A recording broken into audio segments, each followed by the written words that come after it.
ladies and gentlemen, welcome to Anime Watch Club, a bi-weekly group discussion and review where the host of the What You Say Anime podcast nominate and vote on shows either we haven't seen or shows will hopefully lead to a great discussion. On today's episode, it's just the big three. It's going to be myself, Miles, and Pat. So today we will be your witches. As we are discussing and reviewing the 2025 anime Maebashi Witches. So let's kick it over to Pat. Get the flower in our hearts blooming. That was a very good transition. Which of the big three are each of us? I mean, I feel like I have You're to be Naruto, Pat. right? You're 100% Yeah. Naruto. It's just big me. Yeah, true. I think Miles is One Piece, and I think I'm Bleach. Sure. All right, do with that what you will, Bleach listeners. is what I would rather drink than watch any of those. You heard me. Agreed. Naruto's all right, but yeah, I love your shirt, by the way, Pete. I just noticed that's Thank you. an awesome. Like, can you wear that to work? Have you worn that to work? Well, I'm remote, so yes, I have. Oh, fair enough. I love it though. That's great with a collar. Yeah, I love my shirt too. See it? Great for audio, great audio listeners. content. Yeah, great audio content. Well, this just encourages them to come see our beautiful faces on the YouTube, and subscribe there. By the way, sick plug. All right, yeah, we're talking about Maebashi Witches, a Studio Sunrise show from the spring 2025 anime season. So a pretty recent one, right? That's like 4 or 5 months ago or so. Yeah, there are genres of drama and fantasy. No themes listed, but I would say a little bit of magical girl, a little bit of idol, youth, coming of age, all that good stuff that usually comes with shows like that. And yeah, let's just get right into it with our first impressions. So first few episodes and whether we'd recommend it or not. Miles, are you ready? Sure.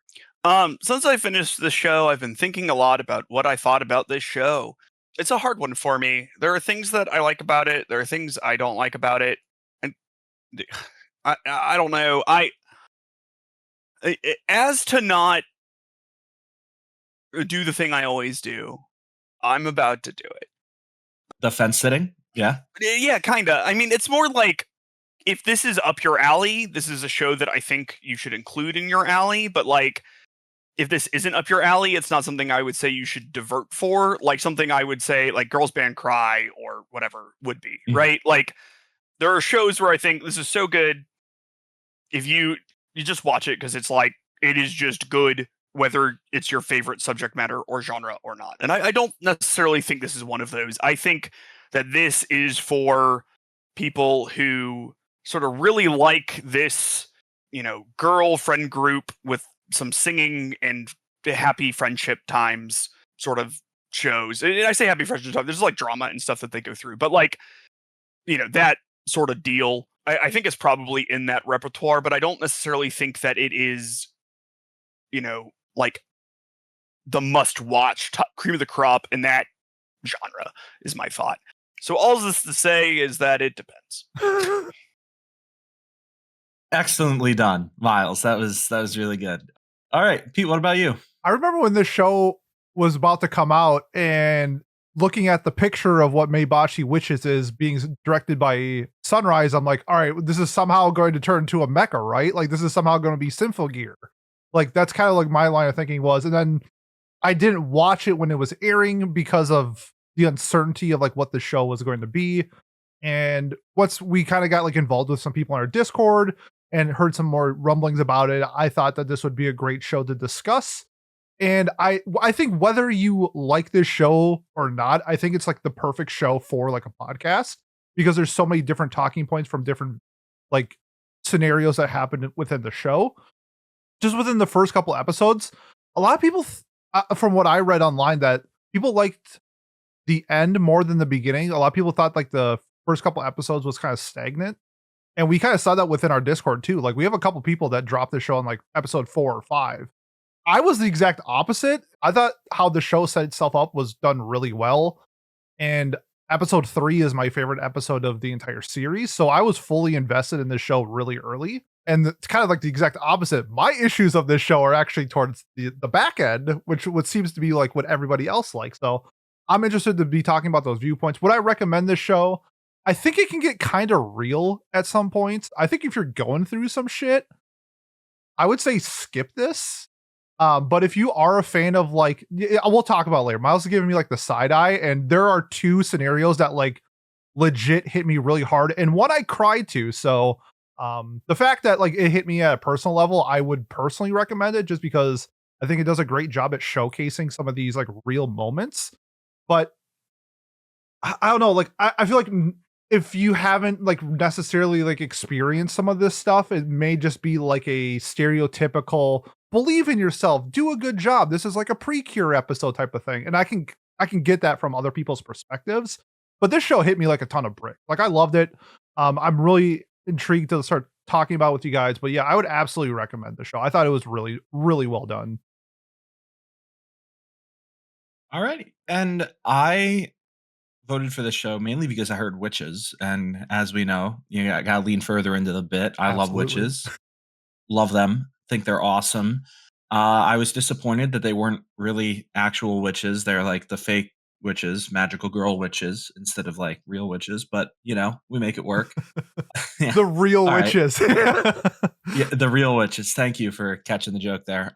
I Yeah, I don't know what other perspective to have other than the fence sitter one that we joked about with Miles, where it's like, yeah, if you like this kind of a show, like a girls idol show or whatever, I think this show fits that perfectly, and you would really like it. For others, I don't know if it's necessarily worth going out of your genre to seek it. So, like for me, I there are moments of this show that I did enjoy, but it really wasn't enough for me to want to recommend it to like the majority of people, I would say. So, and I think, yeah, we'll probably touch on all the things I really liked. I guess the big thing I noticed was the art throughout the show, outside of their actual idol performances, where they're like, and speaking about that specifically, them, not like the background art, but their movement still looked like classic dumb 3D anime moments, but like the 2D art in the background and the storytelling throughout their idol performances was really, really good, even more so compared to like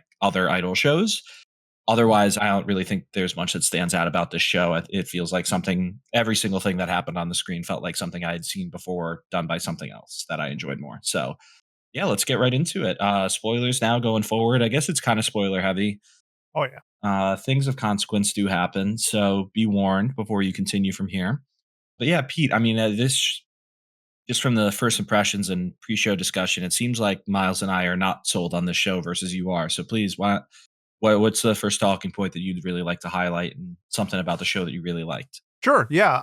And I just want to say, like, I totally get why like this show has like a 7 on Mal. Like, I totally understand. Like, it makes Mhm. perfect sense. Actually think it's spoiler alert. My ratings will be higher than a 7, but I can see why. I actually think it's pretty properly rated. But sort of like what drew me into something like Wonder Egg Priority was these girls each getting their own individual like story, but it ties together with like the main group. And Maebashi sort of did the same thing where each girl had their own individual storylines. I thought some stuck out to me more than others. Some were more realistic and hard hitting than others.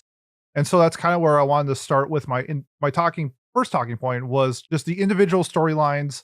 And if anyone stuck out to you, I don't know if you guys want me to start since I might be the highest, but I can start. You start. Yeah, I was Sure. gonna say you start with your favorite, and then we'll each chime in with ours. Yeah, so this is like part of it where it was like it was hitting me harder than I thought it was going to be. So starting this year, I decided that I was like going to be very strict on my diet, very strict on being healthier. I didn't like where I was at physically and mentally, that type of thing. And it's really hard work. And then so we had Azu and her storyline of using magic to sort of portray herself in a light that is more what people think about her rather than what she thinks about herself. And I kind of went through something similar too, where I was thinking in my head, well, it's like, okay, well, I'll be happier if I weigh less or whatever, if I'm better looking, if I feel better, like then other people are going to like, I would feel more attractive just in general, not just to like girls or whatever, but just like overall. Like I wanted to have that experience, but like it was doing it for like the wrong reasons. The reasons why I should be like wanting to lose weight is because like I want to be healthy for myself. I want this to be to better myself. And Azu's like storyline was sort of very similar. where I felt like that she was always doing it for somebody else other than herself. And just how they portrayed that with the model, where she was a plus size model, she was bullied her entire life. People were always talking behind her back about her weight and stuff like that, but she came to accept who she was as a person. There's some times where you just try and try and try and it just doesn't work out, but you're still happy with where you're at because you gave it your all. And then it got to the point with the model where she got a job offer where she needed to be dressed as a pig. And she's only casted because she's overweight. And I don't know, it's just something about that like really hit me. And then what hit me even more with that was the fact that the person that accepted her was like her partner was a girl. And I just thought like that was like also a great message of just seeing like the acceptance of somebody's love on the other end of a phone of who you are. And that kind of caught me out a little off guard because I wasn't expecting it to be like a romantic partner on the other side. And just that whole storyline with how Azu saw her reflecting her problems onto her and sort of how everything got handled was just, I thought, flowed really well with the entire episode. I mentioned it earlier. I did cry during this episode. I thought it was just beautifully well done. And it was, I'll talk about my other favorite one later, which also hit me like a ton of bricks, but I just thought how it was played out set it like a really good tone for the other girl's story going forward. So I just wanted to share my thoughts on that. I don't know if you guys had an individual arc that was your favorite. I want to talk about that one for a little bit because I liked that arc. I thought that storyline was good. I thought it was a good one to start the girls off on, though it's technically the second one. Yeah, there's yeah, and we'll talk about it later. But I guess the continuation of this with Azu, I ended up not liking, and that's sort of like, I don't know. We'll have to talk about it because I think like Rinko, who's the woman who came in, like I think her little story was good, right? Like she decided that she didn't want to use herself as a punching bag, for these bits, and that she should respect herself and figure out how to, be happy with who she is, whether that be, by losing weight or not, and just enjoying her, whatever. I thought that was good. I thought that, the tension that they played with Azu and stuff was good, and then we'll talk about it as we go further on. But I did like that. I thought that story was really good. So, I get that. I think it does a really good job there of sort of setting the tone and showing what the group is about there.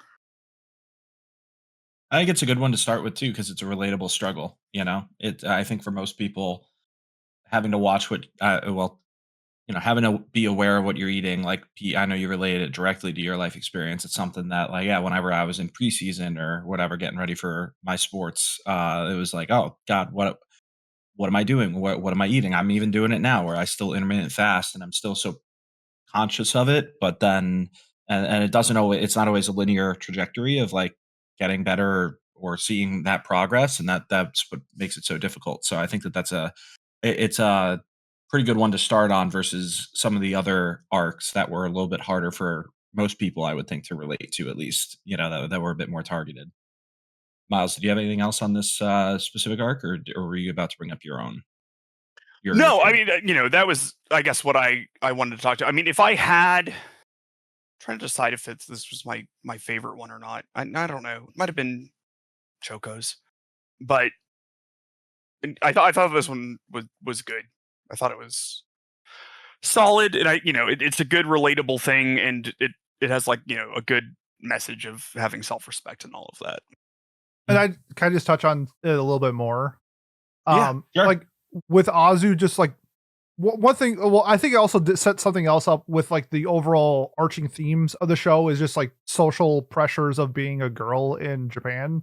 I think that like relates to a lot of these girls, and maybe not just being a girl, but like just the societal pressures in Japan with like how they dealt with it. But just sort of her attitude towards seeing Rinko in the beginning being like, oh, you're here to grant a wish. It's obviously to lose weight because you're fat. Like, why wouldn't it be to lose weight?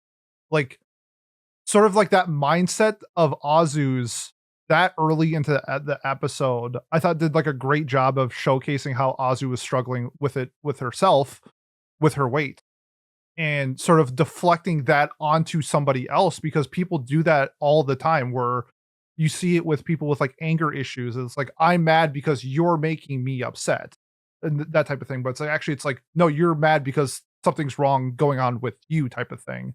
And so I just thought that was a great way to set up Azu's character where she's battling these struggles.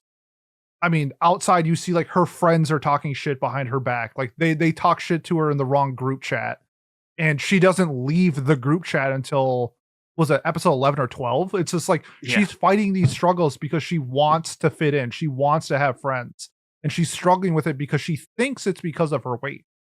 And later on we find out like her friends within the witches just accept her for who she is. It doesn't matter. Like we see it when we go back in episode, is it the end of 10 into 11 where like they're in the real life, they see her and they don't even mention like her weight. And then she's like, why aren't you guys like, why aren't you looking at me differently? It's like, you're still the same person. Like, sure, you might be a little over like bigger than your witch persona, but you're still the same person. We're still going to treat you the same way. So I just love stories like that. Like I love that in my media. I love how they, when the episode is set out to portray a certain message, it's like, okay, I understand what this episode is going to be about. How are we going to get from point A to point B? And I just thought they executed it so well. And it was so realistic and it hit me like a ton of bricks. So I loved episode 3. I could talk about my favorite arc if you'd like. Yeah. I actually liked the arc that, God, what was their name? I'm sorry. There's so many similar names here. Which one? Eiko, Zen, or whoever the I guess the final big bad boss okay. at the end. Okay. It evil at the end, whatever. I really liked that, even though she's the first like character they help in the show. They are like she wasn't perfectly fixed, I guess, or I liked that it felt like a subversion of expectations, at least for me, that she didn't just go on to med school or didn't just have like all these things fixed in her life and go on to succeed, and that she did feel jaded by the person that had given her that advice, and sometimes it's hard to accept that you failed or you're like, I'm not playing for the US men's national soccer team. I'm mad at myself, like it's I felt that that one was a little bit more relatable, but you have to come to terms with what you're capable of doing. And then, but at the same time, they also didn't just tell her like, all right, fuck off, whatever, you're not going to do this. She was just reinforced in terms of just being told, oh, we do still believe in you.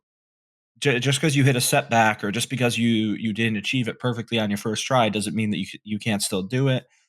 I guess we're kind of skipping ahead all the way to the end of the show here with this one, but like I really did like that it wasn't just a open and shut case with her as the first arc, and also it shows how hard it is to fight that self doubt, even though she overcame it with that initial like, oh well, you'll never know if you don't do it, and then she actually did it, and then she does know, quote unquote, that she can't do it.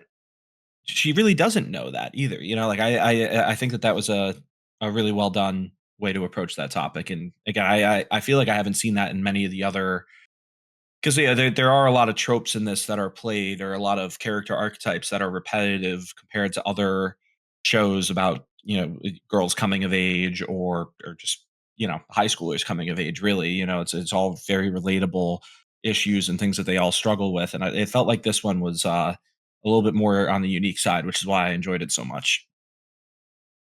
And I guess with that, one thing that I liked about it was the last interaction with her mom, that like she found that she like her whole dream is to be a doctor. She goes and takes this test and she gets a D. And like she did really, really bad on this pre-test. And I kind of like just how that whole ending scenario with their mom sort of happened, where they apologize to each other for blowing up.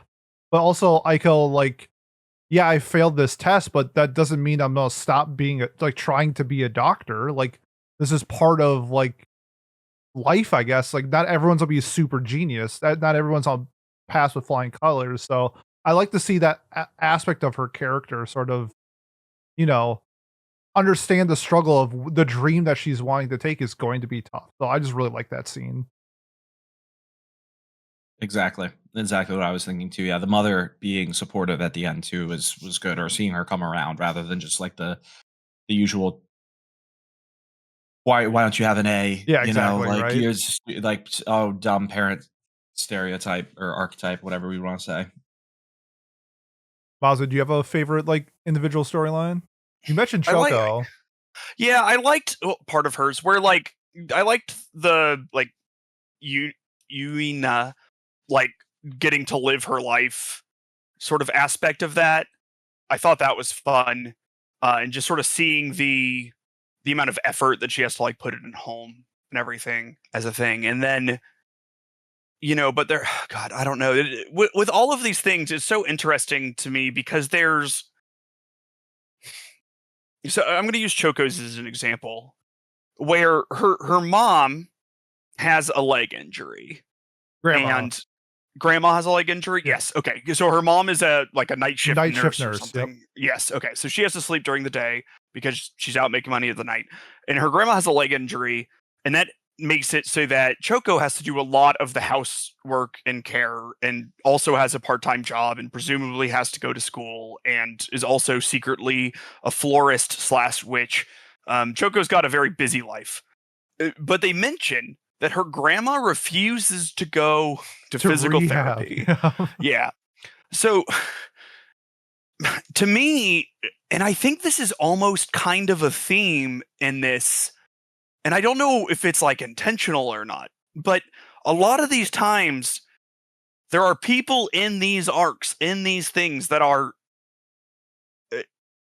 that are at fault for a lot of these scenarios. And it's just sort of like, yep, deal with it. It's like, I don't know how much I like that. You know what I mean? Like I don't know if forgiving Echo is good. I think that's bad, Oh, actually. okay.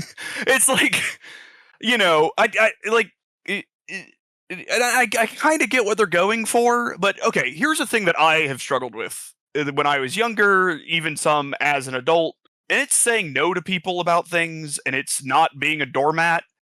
So I tend to be, because it's a flaw that I have had, right, where I'll just bear all responsibility to like avoid conflict, or my default will be assuming that I've messed up Yep. or whatever, and therefore I'll take blame for things that might not necessarily be my fault if I were to think more critically about it or whatever.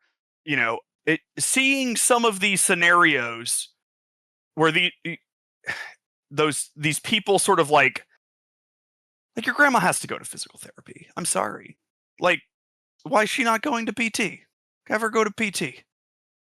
Like, You know what it makes she's in me a think of? Sorry. It's just the tweets. I don't know if you guys have seen them where they're like, that moment when you realize the person venting to you is the problem or whatever. It's just making me yeah. think of like those tweets. It's like, oh, the victim explaining the story isn't actually the victim here. Like, or that moment when it clicks in your head as they're telling the Yeah. story. Like that is, I do see what you're saying. Like with the specific, like the grandma is a great example. It's like, no, you just have to make them go. And granted, you can't actually make them go, but it's like, I don't know, like it's life. It's a hard part of life, but you got to do it. Yeah, and it's like it's great that Choco is willing to pick up that slack, but like I also think that maybe having some animosity towards that is good or natural at the very least, and like you got to deal with that, but like it's tough. They do an okay job with Eiko. Like Yuina says, like, I can't take responsibility for your failures, like you're trying to like put on me or whatever. But like it, and I don't know. I get it's like a show and it's not like real, but she did sort of just like hijack their entire business and make them all forget each other. And like it was just a bit disproportional to like giving her some advice that made her fail. That wasn't even bad advice. And there's sort of a few things with this too. Like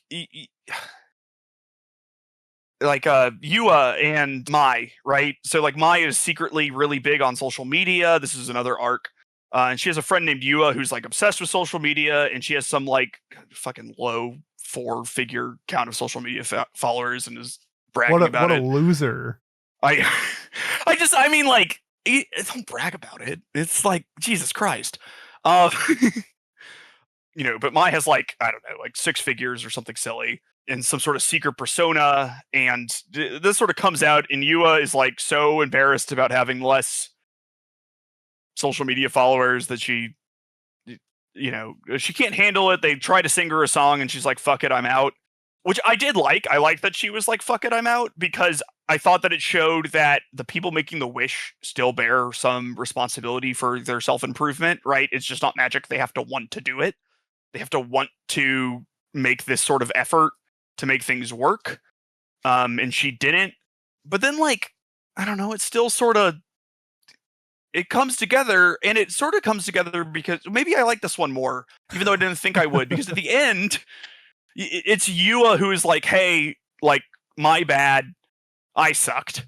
Like, let's meet up. I'm happy that you're doing so well. Like, and that's good. And that's what she needed to do the entire time. And she sort of got there, though it did sort of happen off screen, which is another thing we could talk about, the ending where everything just sort of gets solved at the end. But like, I don't know. A lot of these things were tough for me because I felt like what they were going for, and I get liking that because the Choco episode is called, like, it's hard, like, when things suck, it's like, it sucks to say that they suck or whatever. And that's super true. It's hard to acknowledge and talk about, like, hardships that you're going through. But I guess just from my perspective, I always get worried that the message is sort of accidentally like, put up with everyone's bullshit. I don't know. Like, even Keroppe at the end, he's like a dick the entire series. And then they're like, if you apologize to us, we'll still be your wage slaves. It's, I don't know. It was a little too leaning on the forgiveness for me, I guess, like the power of friendship, forgiving everyone. And that's good, right? That's like strictly good, but I don't know. I just thought it was from my perspective, it was just a bit over the top, I guess, on that sort of deal. So what exactly was over the top? Because I feel like we touched on like 4 different arcs, and yeah. So I guess what I generally mean is that, like, I feel like people, there was too much forgiveness and power of friendship in this, to the point where I think it was to the detriment of the people who were doing as such in some cases, like, or they didn't acknowledge sources of issues necessarily, and have, like, there wasn't a lot of problem solving in this. It was a lot of coming to terms with the problems. Yes. Yeah. Which I don't hate, but I also don't love. It's weird. I just think it's weird. Can I piggyback off that? Because I think it was, to me, it was like the biggest message of the entire show was, your problems aren't just going to be solved with magic. Like, you need to, like, recognize your problems and do something. A lot of the wishes that they grant aren't by using magic. It's by, like, I mean, like, yes, the whole awakening the flower within your, or blossoming the flower within you, is more of just like advice, and more of like, hey, you actually need to go out and do this for yourself. And I thought, like, instead of like the power of friendship, it was more of like the power of your friends telling you what you need to hear. And so I kind of like that little switch up, where it wasn't just like, hey, we're going to beat the bad guy because there's 5 of us now type of thing. It's more of like, you're going to solve the problem because we're here to help you. Like, we're here as guidance counselors. We're here as friends. We're here as somebody who has been through this. And so I just thought, like, how they incorporated that throughout the entire show was awesome, because they lost the majority of their Mappo points by, like, materialistic things and doing things for themselves or doing things for others without, like, solving the problem. You saw them bankrupt their Mappo because they were trying to solve the wish of Yua, when all of these things that they were giving to her isn't solving the problem. It's adding band-aids to the wound. And so I kind of like how they explored this throughout the show, that essentially every problem is solved by the actions of the events rather than the events solving the problem. Okay, so I agree for the people who come into the shop, and I disagree for the girls. And I think this is where Ooh, sort okay. of my things come in, because like we don't really see the girls do anything to fix any of their problems. Oh, I disagree. Or change in any way. Oh, I agree with you. Which girl? Which girl? Are all of them? Because Kinda. okay, because like Yeah. something like Azu and her weight problem, that isn't just solved. Like to me, that isn't just solved by. I understand it's not just magically solved. Yeah. What did she do though? I think she changed. I mean, she's still her persona, but I think that she's starting to get comfortable in her skin throughout the show. I think like that was the point of her character, was being comfortable, being herself within the skin that she's in. See, so I think like, okay, so at the end she goes back and okay, here's the thing. So, and this is so silly, but like to me, the impact of her weight issue is a little dampened when she can magically look really hot whenever she in the witch so world. desires. In the witch well, world. Even at the end though, are they in the witch Yeah, world? the last. Are they in a mall? That was a dream, I guess. Yeah. Or was it not? Did she get better at? I don't know. That was a weird ending. It was. It was a very weird ending that confused me quite a bit too. I had to like rewatch it like twice to make sure I didn't. Yeah, misjudge. Because like for okay, to get personal again for a second, Choco, who I relate to a lot as somebody who is a primary caretaker for somebody who is physically disabled, like I found how she struggled with her family situation was like spot on. Like I deal with it the same way. It's hard to say no. It's hard to say like you need to go to your doctor's appointment. You need to go to your physical therapy when the person on the receiving end is they're not wanting to do that, like for various reasons. And like as somebody who is still dealing with that now, like I totally get like what Choco's doing. It's so hard to say like no to your family when you have situations like that. And it does take time to come to the realization to ask for help, to ask for, just assistance in anything, even if it's something little. And so to me, like that's why I loved Choco's like whole story and wanting to escape that as this Choco character, where she needed to like have fun and let go and have like her just like let everything go and have fun. Like that's what her Choco character was. And so does she act on the issues that she's having and work actively to improve her home situation? Yes. Yeah, we see it with her mom. Like there's a scene where her mom is like, thank you for like talking to me and relying on me for more help. And they're like outside eating an ice cream bar. Yeah. Okay. I mean, that's it. Like she asked okay, for, okay. She was having issues at home with the workload. She asked for help and it was solved. Like it is, the situation seems easy on paper, but until you actually experience it, I feel like it's like completely different. I guess I would rather the burden that the family member was putting on Choco be something that wasn't in theory solvable if it wasn't for them being stubborn. Because to me, it's just sort of like stubborn. I don't know. I think that's like a really. You don't think the grandma's just being stubborn? No, I see it firsthand with the person I'm talking about, where they're afraid of, like, they have a phobia of doctors' offices. They have a phobia of hospitals. Like it's stuff like that where it's like I can absolutely relate to why. Or it's just like I'm getting old. Like what does going to physical therapy do for me? Like I'm old.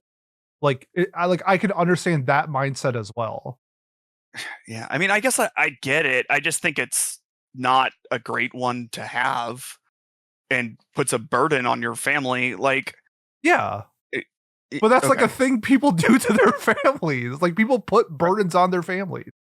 But so do we see Choco though, like specifically call that out to, in this case, like that's what I think has to happen. I think that's like, yeah. Say like, do you realize what kind of stress you're putting me through. This is so like, and to tie Miles's point together, I think, and please tell me if I'm not, but like his point is, sure, we see Choco's mom and things sort of start to seem like they're getting fixed, but it's not because Choco went and said, "Hey, I need this to change." It's kind of just it just happened, like Well, it's we don't shifting to her mom, whatever this burden is, rather than attacking the actual problem. And you don't even need to attack, but I think, I don't know. Look, as someone who has a whole bunch of mental health problems, right? Like it's not your fault, these phobias and stuff, but like it is your responsibility to deal with them. And it's hard. It is very hard.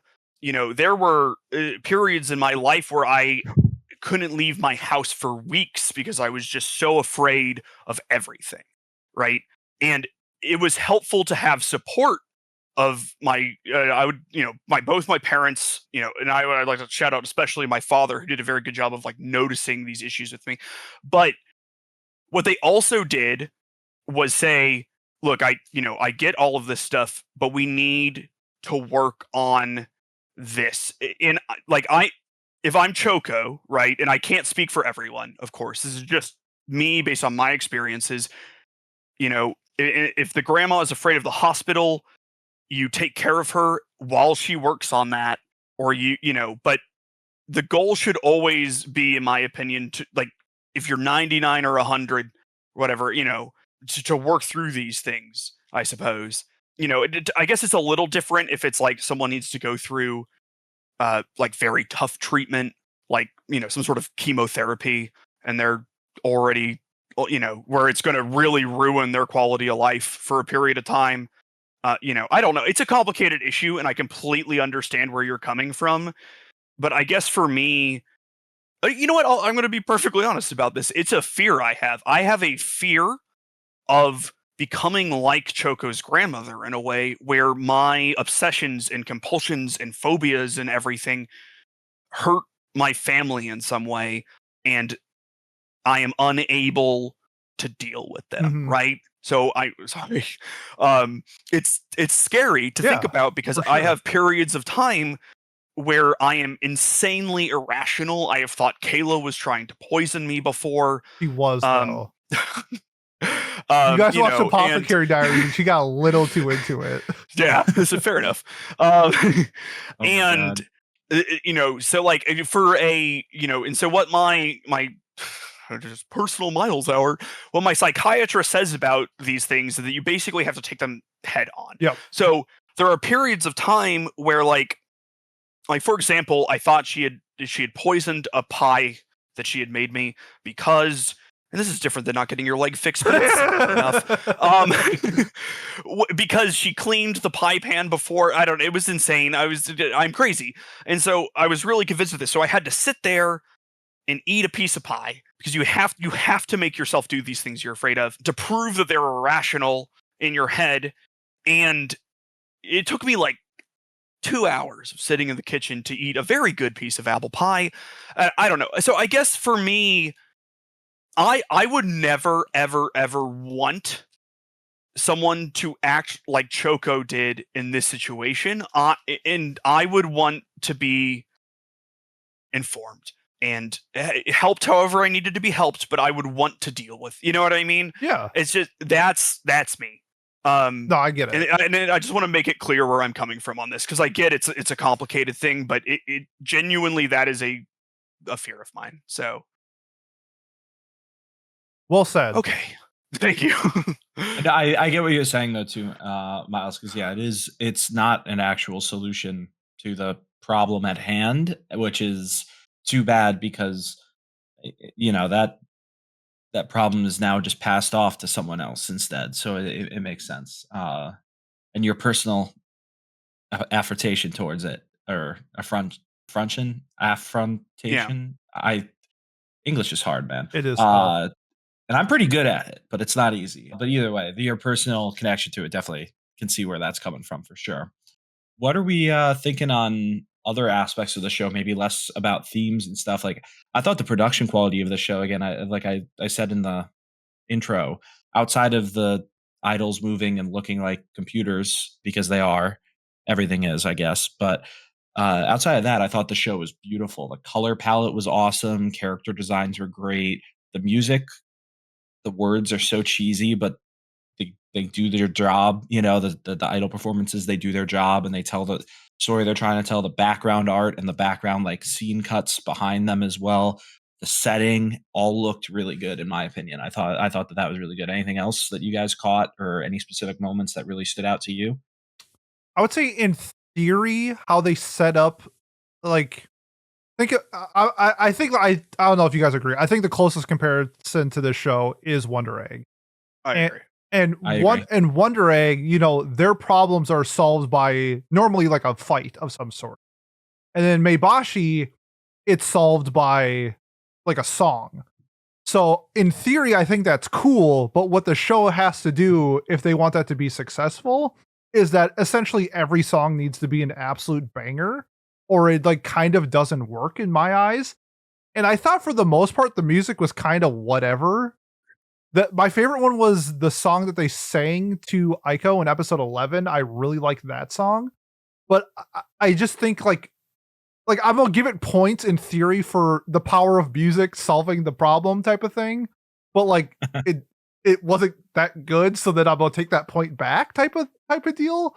But the thing that stood out to me, and you mentioned it, Pat, the background art of this show is just like incredible. Like the scenes where they're like opening like the framing where like the doors are up and someone's walking into the shop, and sometimes it's just like a vast white openness of nothing in the beginning episodes, and then later on in the series more gets added to the scene, and then stuff in like episode 10, 11, and 12 with Eiko, it's more of like a Madoka witch battle, I feel like, that's happening in the background, where it's like darker themed, like the ticking clocks moving backwards and forwards and stuff like that. I thought that stood out to me the most. And also just sort of like the portrait.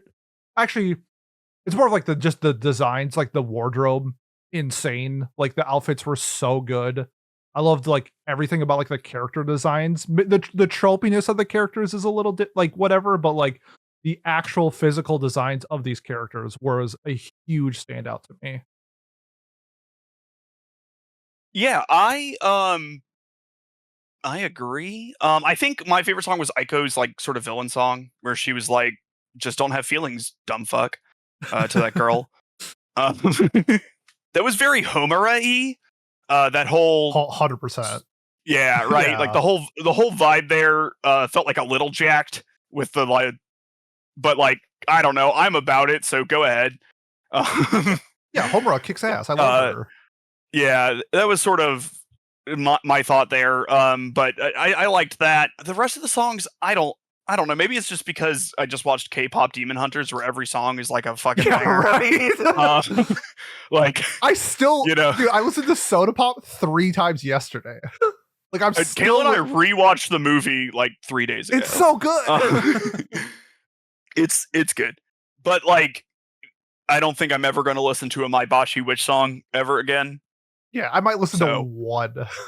Okay. No, I like the OP. The OP was really fun. We are Maebashi Witches. I kept on. I had whiplash with it. I was like, I like this, and then like halfway through, I'd be like, actually, I fucking don't hit skip. Yeah, and then it would start again, and I'd be like, yeah. Wait, no, actually, I don't like it. I like the first half of the OP. Yeah, I thought the music was neat. I don't know. So here's another thing that it's not the same thing as, but like I don't know. It's in the same, maybe not like maybe like the family from like a biological standpoint, right? Like it's not the same genus even, but like Review Starlight does the whole like singing and fighting thing. Yeah. Especially the movie, sort of, yeah. Oh well, okay. I mean, the movie. It's like I don't even really know what happened in the movie, and I was like, I don't fucking care. It looks awesome. Yeah, this shit's lit. It's like I'm sure there was a plot point here. Whatever. Fight on subway. That's actually a good. So this is actually kind of like Review. So yeah, okay. Yeah, there's some similarities there. It's sort of like a hybrid between Wonder Egg and this. Like if Wonder Egg and this had a baby, it would be Review Starlight, at least as far as the conflict resolution goes. It's a little bit Precure mixed in there. Probably. I haven't watched any Precure, so. Neither have I. I just know what it's about. Who has? I lots of have people technically seen some Precure. There is, I think the most recent Precure is an idol Precure, though, isn't it? There's always each Precure like season is centered around like a theme or something like that. Like I think the one before this was centered around like animals. So it's like a lot Yeah, but about, I think the current one is you and idol Precure, which is Miles. If you let me get to that point, I wasn't done with my sentence. God, it's called a setup. Okay. Podcasting 101. Just for clarification, what I said was, I think the theme of this current iteration of Precure is idols, and then you said each season of Precure has a theme. I was getting to something. We're spending way too much time talking about Precure anyways. I think the theme of the next Precure is redundancy. You're such an asshole. Hey, you are what you eat. Oh my god. Hey, who invited Miles anyway? Himself. Yeah, right. Look, I just got like really personal and vulnerable, and I need to cover for that, right? Like I need to like go on the offensive so that people don't think that I'm too soft. Miles, I need you to look in the mirror and I'm just kidding. Let's talk about Keroppe real quick. I want to talk about Keroppe, frog guy. Froggy. What'd he do? I made a joke that he was supposed to like represent capitalism, and I'm just gonna go with that because I don't really understand his purpose. Like he just like, you know, uses these girls. He refers to them as like hamsters in a cage. Doesn't like it kind of seemed like he was doing like a QB thing, but also not doing a QB thing. It was kind of a mixed bag of sort of what I thought he was going to be. Like he was funny and I liked him. Yeah. But like, what was the point, really? Oh, but the point was for the post-credit scene where they pretend that they're about to give us the answer, and then they don't give us the answer. Yeah. It's my favorite kind of ending, one that's like so open-ended that just doesn't give us any resolution whatsoever. Normally with Pat, when he does this, I'm like, Pat, you just like some people. I actually agree with Pat on that one. Like, I totally get it. Like this one. Well, yeah, because there's no clarity at all on whether he's evil or not. I mean, maybe, okay, if you want me to slow down 3 frames per second or something, the 10 different episodes that he's in, and then analyze each frame. You know what I mean? Like, oh, if I really went deep into it, maybe you'd see like the answers right there in front of you. It's like, no, I don't. Is he evil or not? You know, is he Keroppe or is he? I have the answer. Keroppe. He's who Keroppe and Melody? Yeah. Yeah, whatever. There's so many of these shows out there. I just mix them all up, guys. I can't do it. I don't know. Oh my god. But is he evil or not, Miles? I do. I know the answer to this, and he is evil. You can tell because he's not like Cube evil, where you have like a Machiavellian plan to like stop entropy from eventually destroying the world, and you torment young women to get that done, right?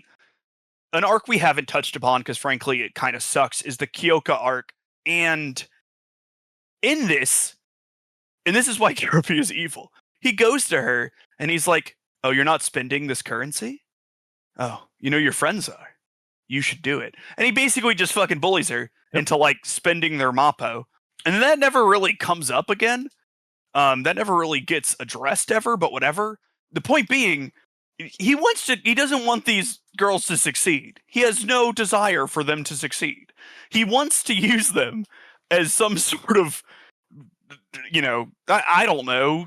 I don't know, guys. I genuinely don't know what he gets out of it. What does he get out of this? I know he's evil insofar as he's a dick, though. He's skimming off the top, and he's using these magical points for something. He has a zipper on his back, and that's never addressed. Except in the post-credits scene. Is it? Well, they start to open it, and then they just cut to black. Oh, okay. So I didn't realize is that 12? 12, yeah. I did not see the post-credits. Oh, you didn't? No. Oh my god! Funny. Dude, I just like yeah. You go watch it right now. Okay. That's crazy. It's not very That's long. like a huge. It's like 15 seconds. Yeah. Yeah, it's like that's what we're talking about here, by the way, Miles. This whole time I've been talking about this post-credit scene. Yeah. No, it's I knew there were some of them. I didn't realize that because where was I? I was getting my cat spayed, and What are Bob Barker? credits rolled, and then I went to do stuff. Understandable. Because this sort of ties into my biggest complaint with the show itself, and it's one of those things where I don't like it when people like twist the ending to like their preference, where it's like, oh, this is not where I thought it was going. I try to do the approach of why did the writer sort of handle it in this way, and I can't think of a reason. Like, I just personally did not like the dream part of the end of episode 12. To me, it's sort of like, why? To me, it sort of like took away some of the emotion that I felt from some of the other arcs, because then it made me just like, well, did that actually happen? Because the only one that we knew that got like for sure happened was the mole guy got arrested. And so I was like, okay, what else was real and what else was fake? I didn't really like that approach that they took. I think that they could have just left it open-ended without saying it was a dream, and it would have been a much more like better ending in my eyes, because the girls pretty much solved all their problems and they're moving on. I don't understand sort of why they went that approach. I don't know if you guys had any like theories or anything of like why they think they went that way, but to me it was just something that I was just like, nah. It didn't. Yeah. What's weird is like, okay, so I hate, it's always a dream things, right? See our Bunny Girl review for my thoughts on that. But this was almost inoffensive to me because it didn't matter at all. It didn't affect, because like she was dreaming, and then they were like, "Oh, you were asleep," and then they were like, everything's the same as your dream." Yeah, right. Except for the part where we flew across the sky in a giant bean paste bun and landed in a crowd of our adoring fans. Yeah, but like the character, they're like, like the dude got arrested, and like, they had all the things that mattered insofar as like character progression and their friendships and all of it. Like they hadn't finished their witch training yet, but like it just didn't seem to do anything other than be weird. It was just weird. Like, I don't get it. I just don't understand what it added or did, like, at all. Because it wasn't even like shock value, like, oh, actually all of these events didn't happen, because it was like one thing that didn't happen that didn't matter. I don't know. It felt off. I'm with Pete and you. Yeah, the whole thing was weird. I mean, so these people must be assuming they're getting a season 2, right? Like, watch the post-credit scene. Yeah, that's what I did. Because it says series finale in the post-credit scene. Oh, does it? Yeah. Okay. Well, okay, but Keroppe says you must be expecting some sort of foreshadowing. Yeah, right. That generally implies something's to come later. Okay, if they do, unless they're genius. taking the piss. Yeah. Yeah. I have a feeling that they're not going to do anything. Okay, look, not that I'll change my score if there's a season 2, like straight up. I won't. No, I'm kidding. Yeah, we'll see. I don't know. I mean, well, cool. Yeah. Give us some detail on Keroppe, like at least with like Kyubi, right? That's the stupid little guy from Madoka. Like, okay, yeah, there was some logic to what he was doing, or there was some overwhelming. They explained his reasoning. For his existence. Like, what is? I also don't think he's. Like, I see what you're saying where he's evil because he doesn't do anything, or because he like kind of just sits back and is mean to them. But there's no like, he's not like chaotic good, neutrally. Like, there's nothing there at all for us to do with anything other than the fact that he's comedic relief, which is weird. That he just sort of is like, he'll set them back sometimes. Yeah. But I don't know why. Is he meant to be like a substitution for entropy or the law, like life, how life goes on and keeps moving? Like, I don't really know. Maybe there's because they gave him a zipper. Like, you don't do that without an idea. Like, you don't. Why do that? That's where I'm running into my problem with the ending. Like, there's reasons for everything in the show, but I'm having such a hard time piecing it at the end. I'm like, I need to know why. If somebody knows in the comments, like, I finished the show a couple of hours before recording, and I went online to see if anybody had information.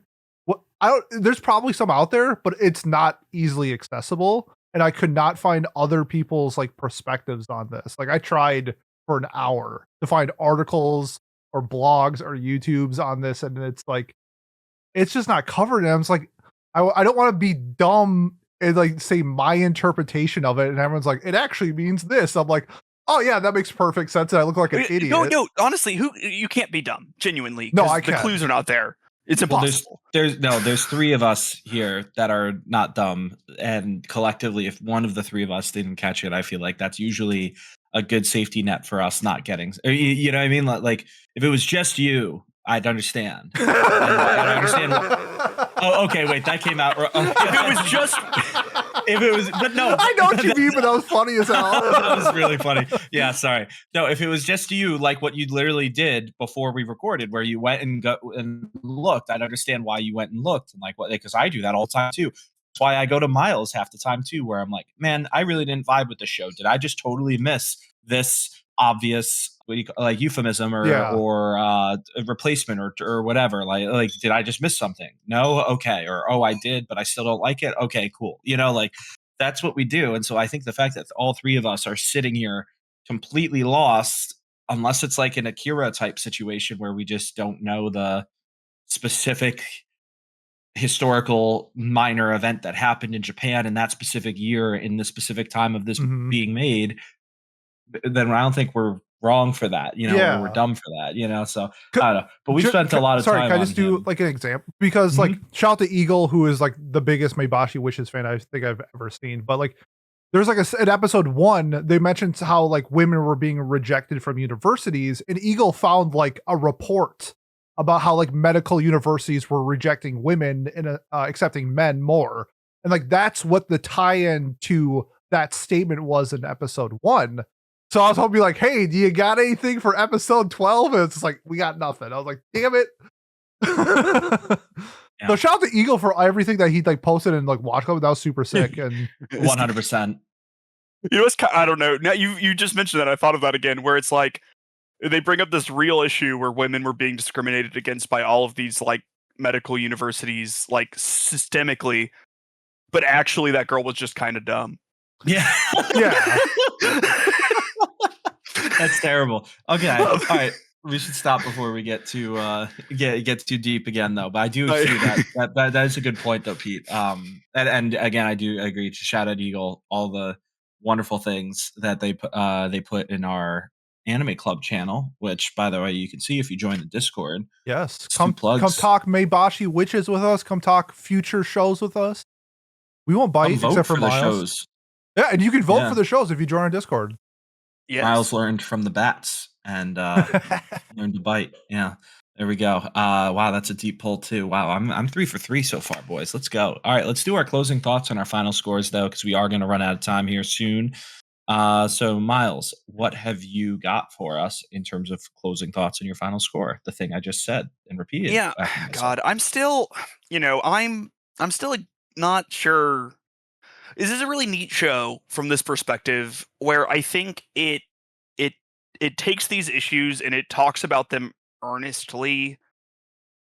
And I think that I do have issues with the way that it goes about some things, but it sounds like, and this is why we have these conversations, right? For someone like Pete, who isn't afraid of, like I was, like, of like causing my son or my wife to be like in a Choco situation, but has been in that situation, it's different, right? So you have like this perspective that you come from, and it sounds like it's earnest and everything, and so I think I can appreciate about that, even if I think from my perspective it handles some things incorrectly, because the world is complicated and kind of messy and nothing's perfect.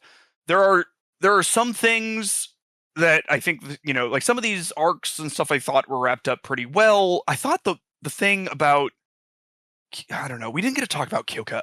I thought the Kyoka arc was weird. It was weird.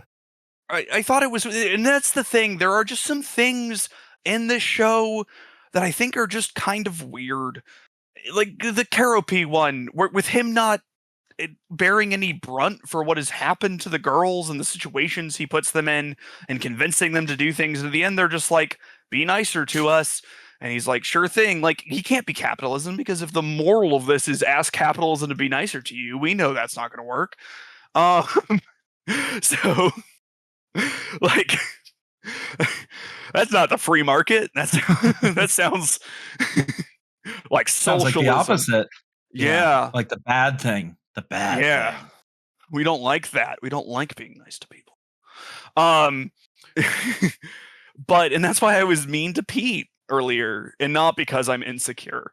Definitely just not. like Azu. Hey, I'm not trying to lose liked. weight because I'm insecure. Wink. We all have our own insecurities. Yeah, right? Who cares? And it's tough for me. I think that, thinking about it, I think everyone can pull something from the show that they will like. And I also think there will be aspects of the show that most people, except for Eagle, don't like. He gave the show an 8, by the way. What? Yeah. That's insane. That's no, he has to up that. Because I've never seen anyone put in, this was insane. Masterfully crafted, 8 out of 10. Okay. 8 is a super okay score. That's fine. I completely understand good. Someone giving this an 8. Yeah, that makes perfect sense to me. That's bizarre. Okay, anyways, my own thoughts. I wish we had gotten to talk about the Kyoko arc a little bit more, but I think it's good that we talked about the stuff that we sort of vibed with a little more and got into like the different perspectives and everything. I really liked like Choco and Yuna and Azu, and I actually really liked Kyoko as a character. I thought Mai was a bit of a nothing burger. Like, notice she didn't how really we haven't do mentioned anything her until now. Right? Yeah, like I mentioned her to talk about her friend who was mean to her, but like that's it. I don't know. So I'm gonna give this a 7. I'm gonna give it a 7. I think to me it was like a 6 or a 7. I think that though I think it was earnest. I think that whoever made this really cared about what they were trying to say, and they did it in a sort of unique way where they sort of try to take things maybe more realistically and sort of show the goods and the bads of life and sort of rolling with the punches in some ways, though I don't necessarily agree with all of it. I think that this was crafted to be a piece of art, and I can't, as long as someone's earnestly creating something, I can't fault them for what they're trying to express, really, as long as it's like an earnest, heartful thing. So I'm going to say 7. There are parts of this show I really liked. There are parts of the show I didn't like. There are parts of the show that are weird. They're just a weird show. We'll see if we ever get more. I don't know. 7 out of 10. I have no idea. This could be a 5 or an 8 in 2 months. Cool. All right, Pete, what about you? Since we didn't touch on the only thing that why like I didn't really like resonate with her is because like I don't really give a shit about like social media and like numbers and stuff. Like obviously you can tell by like our YouTube subscriber counts, like I'm not really creating content to, fight the algorithm type of thing. I'm just here to have fun. So like I think that's why I didn't really like connect with because it's like, sure, I have Twitter, but like I tweet like twice a month or something. So don't really care about that. I want to give a shout out to the funniest scene all year in episode 11 when Azu tackles Yuna, and it's like, and the tear drops on her face and she like gets like the realization and they're like, you remember? She's like, no, this is just where I thought I would remember everything. Incredible. Literally the funniest thing I've seen all year. I love that scene. And also I want to give Eagle give me a piece of fun trivia. The person who voices the last person of like that's coming in at the end of episode 12 is Kana Hanazawa. So that's kind of cool that they got her just like pinned for like 12 seconds in this show. That was really fun.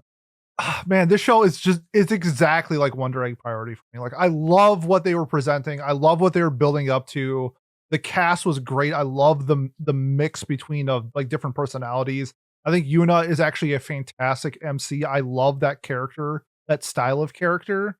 I actually thought like her arc was really good. Like I really liked sort of like talking about how she has a hard time finding friends, keeping friends, that her grandpa was her best friend and he's no longer alive. And like, she's struggling to find like a new, friendship in her life. And I thought that it was just handled like really well because she's like always true to herself. Like she's weird. Like yeah, these are mad vibes. Like nobody says that. Like nobody does that, but like she does because she thinks it's fun. Like, and I just thought like that type of character. I mean, I just love characters out of themselves. That's me. Like I just do whatever I want, whenever I want, and I wear free rent t-shirts to the grocery store. Like I don't care. And so I like that character with Yuna. Just like it was like it was touched in a manner that was kind of heavy, but like because of her character, it kind of cut the tension a lot. So like I kind of like that balance between the two. So shout out to her for being like the glue of everybody. I thought she was like a fantastic. Like I don't think she's gonna make our best girl for anime of the year, but like if I had a top 10, like my personal, like she's probably top 10 this year. I really, really enjoyed her character a lot. Sort of like Miles said, two of the arcs hit way harder than the other ones. Those are my focal points. I loved how that was handled, but I hate how it ended to make me kind of question if what we saw was real, if the emotions I felt were sort of what they were like representing in the show. Like I understand the message, but like it maybe not being real kind of like left me in a funk. Like I was like, maybe I didn't like this show as much as I did if what I saw wasn't the same. So, um, because of that, I'm gonna dock it a few points, but I do think this was like a really good show. But it did the Wonder Egg. I just loved what it set up, but I hated the ending. I'm gonna give it an 8 out of 10. 8 out of 10. Alrighty. I'll be quick, just because yeah, we are running pretty long here. Just doing the math off to the side because that's what I do. I think one underrate the thing that I wish we talked more about was how funny Yuina is as a character. I think like Pete mentioned the joke in episode 11 was very funny. She's charming, and I think that I really liked to. The show starts off and it's immediately like, oh yeah, she's this like Keroppe appears and it's like, oh, you're in this magical place and doing this what blah blah blah blah blah blah blah, and she just takes it and runs with it, which I appreciate rather than the classic like, oh my god, I don't know what I'm doing. Why am I here? Yeah, like freak out that, which granted, totally realistic Yeah, I'd reaction. be freaking But the it's just fuck to be very clear, it's too. I just thought it was a fun subversion of expectations. I guess that she's just like immediately like, oh hell yeah, let's do it. Let's lock in. I'm a witch now. Like we're doing this thing. I really enjoyed that, and I enjoyed her character throughout. So I didn't really care for many of the other members, to be honest. I kind of was all in on the lead in Yuna, but everyone else was solid. Other than yeah, Mai or whatever. I don't even really. I could not remember a single thing about her other than the fact that she had the social media account. But yes, I think I am kind of mid on this genre as a whole. So I am not the perfect frame of reference. I think we got a good balance of good things that I liked about this show that we talked about and things I didn't. So I think I am somewhere in the 6 range for now. If we do get more and it turns out that Keroppe has more going on behind the scenes or something along those lines, I could definitely see myself bumping it up. But I think a lot of the flaws that we talked about with the show are pretty pertinent to my enjoyment of it. Absolutely beautiful though. There's got to be some awesome screen grabs, and again, Eagle did a great job of doing those already. But the background art in the show is something to behold, and they really held nothing back with it. So good on them for that with this show.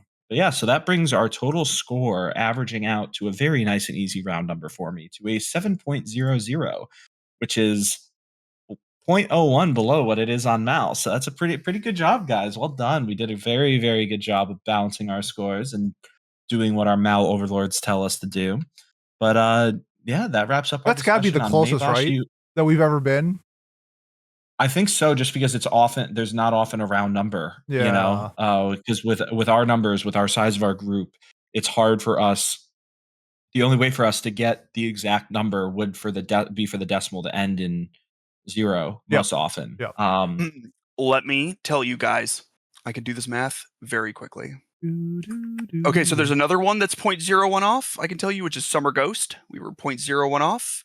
0 completely flat, 100% even, Sound Euphonium. Oh, right on. Oh, did that get like an 8 or something? Yep. That makes sense. Oh, here's another 0.1 for funsies. Mononoke. We are 0.01 off. We had 8.43, and it has an 8.42. All right. Other way around. It has an 8.43. We give it an 8.42. But yeah, So, I mean, it's about as close as you can get, except for Sound Euphonium, apparently. And maybe Sound Euphonium's mouse score has changed. I don't know. True. Yeah, that's a very good point too about what's changed or hasn't. I'd be very curious to see what that was like. But that would mean going back and listening to every single one of our episodes. So I think I'm good on that for now. But if some detective out there wants to do it, they're welcome to. But yeah, I guess we stalled long enough. Miles, we had some very exciting voting going on as our final hour was counted down. We were in the witching hour where losses became wins and wins became losses. So please take it away. What won for our voting? Yes. So we had a very tight race. And so in third place, we had, and this is how we'll do it. In third place, we had Lazarus with 19 points. In second place, we had Nazuka. And in first place, we had Zombieland Saga at 21 points. So 19, 20, 21. Wow. Now, per our rules, Lazarus has 4 legacy points. So it goes to 21 and tie breaks with Zombieland Saga. So we will be watching Lazarus. Wow, Zombieland doesn't have a single legacy point? I think we only have recorded. Okay. I think because if it got nominated, it was like 4 years ago when I took worse notes. Makes sense. Yeah, and I think the only time I've nominated it, I do feel like I have, was like for like a Halloween episode because I didn't know what else to do. Because that, again, most of us have already seen it, right? Like pretty much everyone in our group has, and we all love it, and we've all said a lot of great things. So I think that's probably why it happened. But again, if there is supposed to have been a legacy point, then oopsies, and that's our fault for having bad notes. So it's specifically my fault, I will say. Oh, I should remember too, though, because I do think I am the one who originally nominated it way back in the day. So either way, yeah, we are watching Lazarus, so we can that should be a spicy episode, I think. Where we're gonna find out if it was worth dropping or not. It's just crazy that of everybody in our Discord, I think 2 people finished it. Like I'm not even exaggerating when I think it's 2. I want to give a shout out to our Discord then, because all of you hypocrites voted for it. Yeah, because it's gonna be a fucking mess.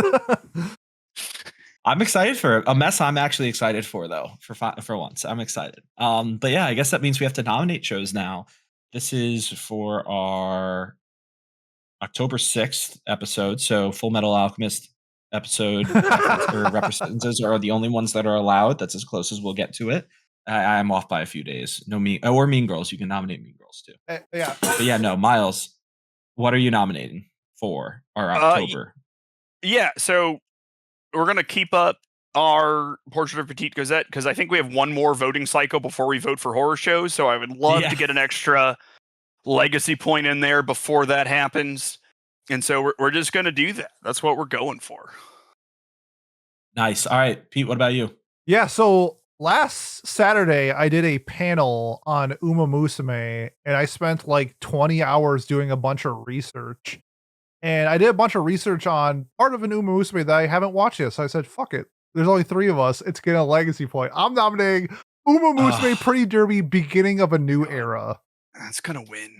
God, it's a movie. Pete. And Pat, I don't think there's any idol scenes in this movie.